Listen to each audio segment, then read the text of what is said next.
Hello. One of the great things about a free society, a democracy, is we all have opinions and we all get to vocalize those opinions.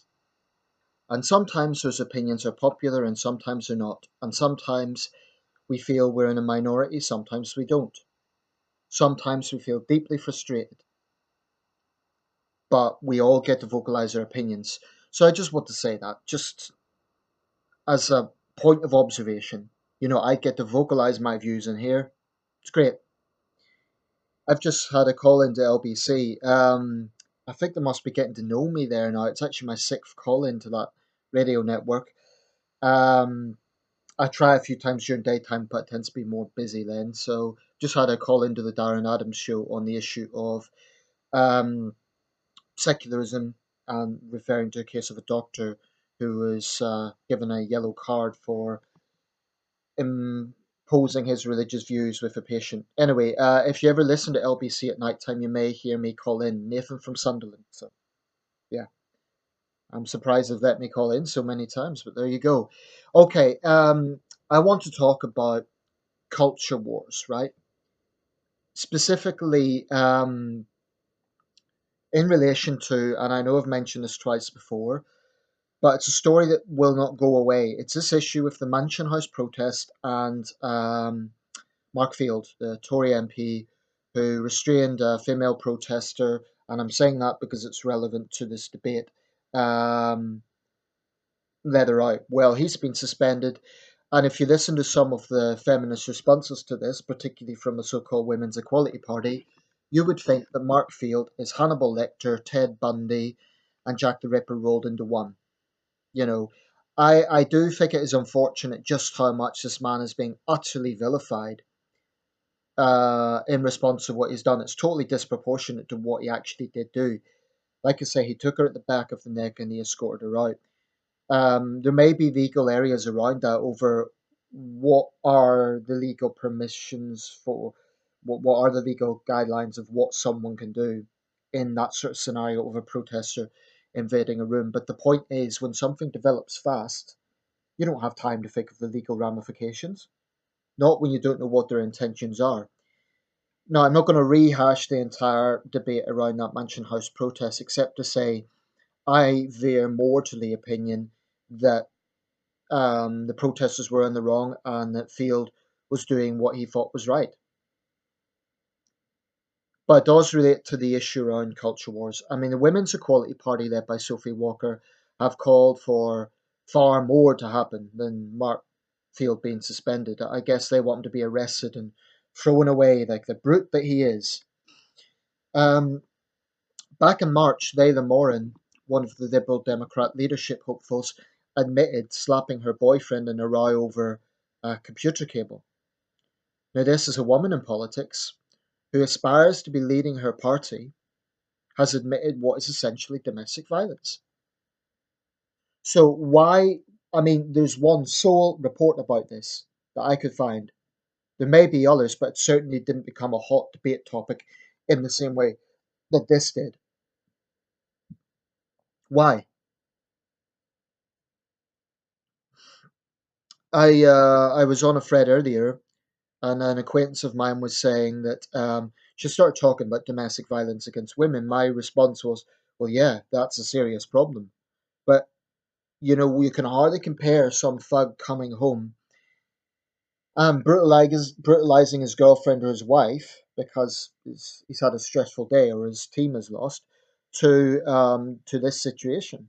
I really think it's a bad example to be held up of male brutality towards women. I mean, there's an inherent problem in this. By the way, the protester herself, she's been interviewed. She doesn't want to press charges, and she said she was a bit tired. She never said that she was injured. So that's an important point that people need to consider. But there is such a deep, deep, deep bias in society when it comes to men and women.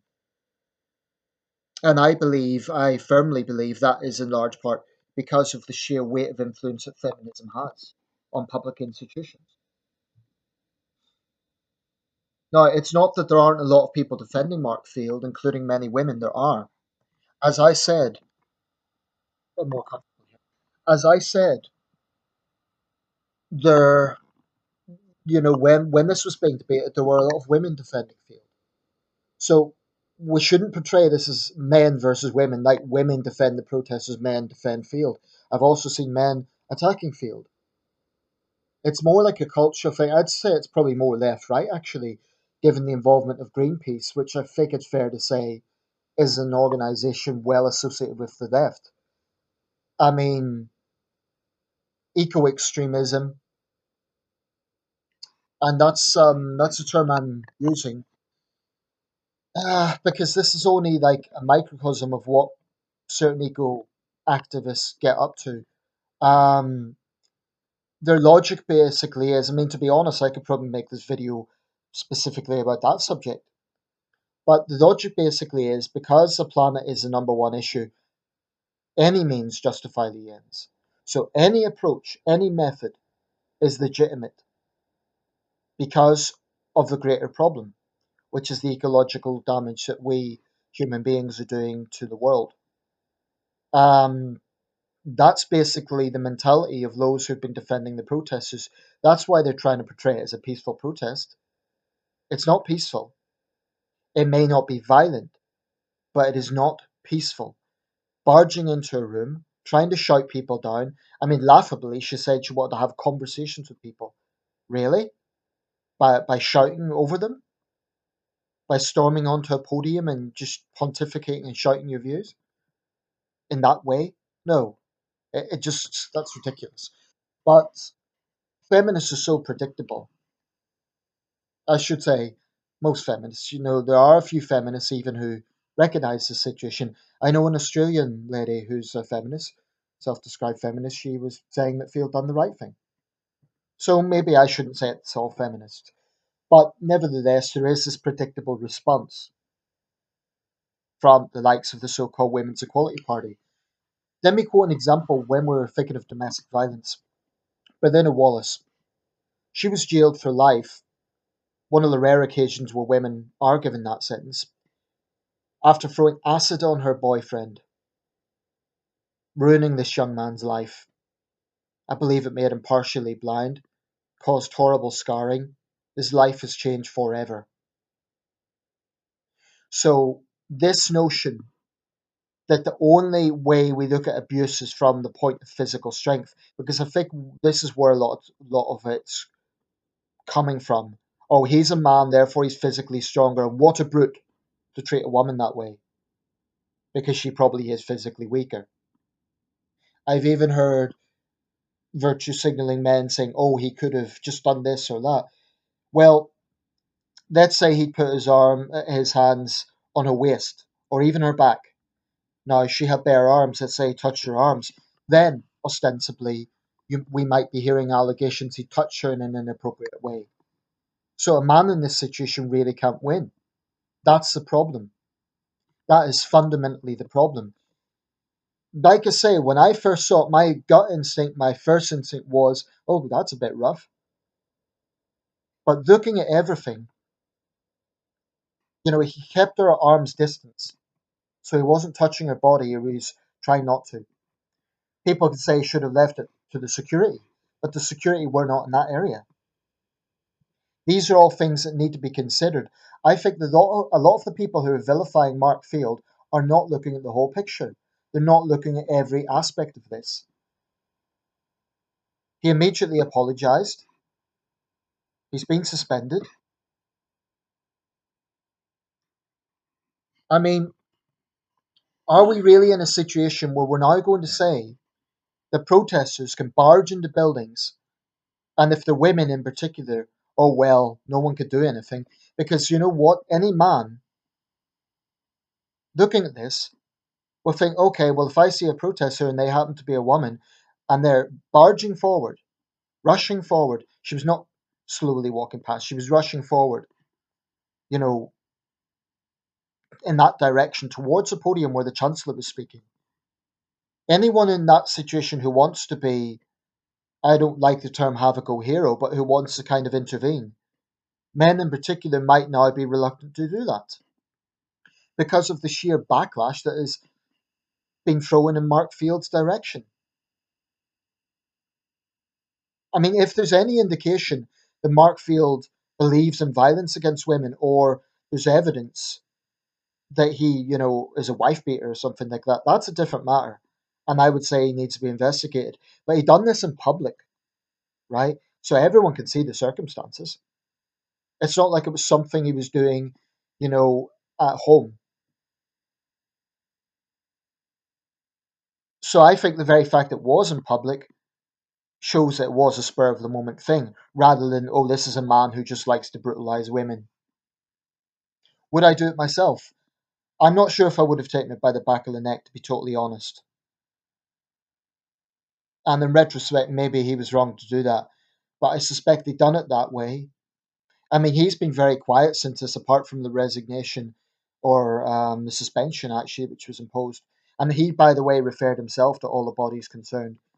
So he done all he could do. But he himself has been very quiet about this whole incident. He hasn't sort of said anything in his defense.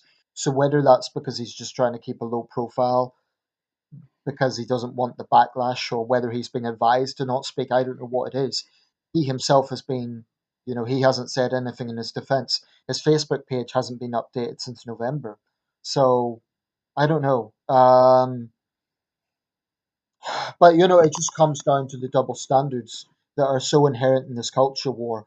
Why is it? This is what I find particularly galling about feminism. When it suits them, they're all about girl power. And, tough girls can do anything they want. And yet, in situations like this, when a man intervenes to stop a woman who's in a confrontational situation doing something, then it's like, what a brute. He should be jailed. How terrible. She's just a defenseless woman. You can't have it both ways. You can't demand equality and then say that solely because of the issue of physical strength difference, there should be double standards applied. I mean, maybe this is another reason there should be more female security guards so that men don't have to have this risk of being accused of something. Okay, let's say a woman MP had taken her by the neck that way. I know it's unlikely, but let's say that had been the case. Would we now be seeing a backlash against that woman MP? I don't think so. I think the only reason, the sole reason there's been a backlash is because he's a man and she's a woman. That is it. And that's wrong.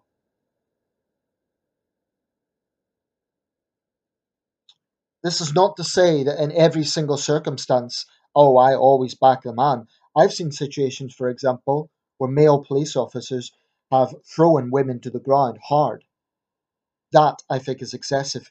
And like I say, if he'd punched her, if he'd put her in a headlock, if he'd forcefully thrown her to the ground, I think that would all be examples of going too far. I don't think firmly restraining her at the back of the neck and pushing her out is necessarily excessive. It does look rough, but she herself didn't report any injuries. So let's just get this in context.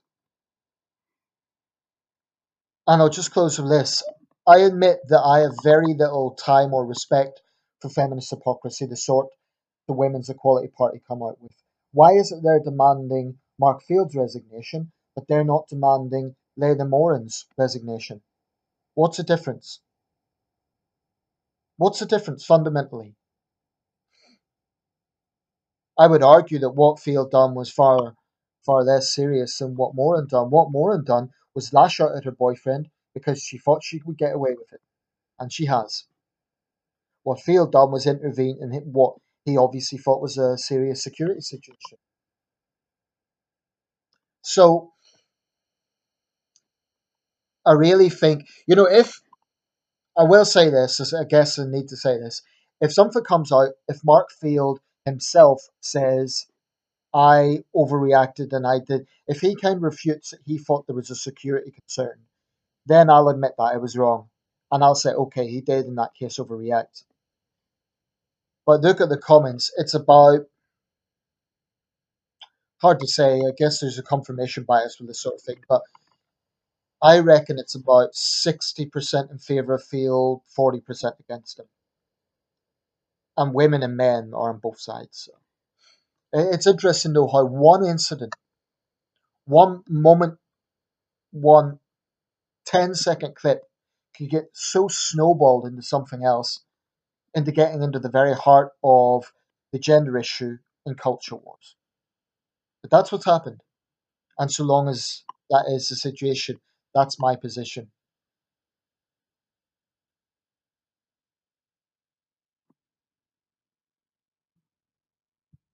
The video's not stopping.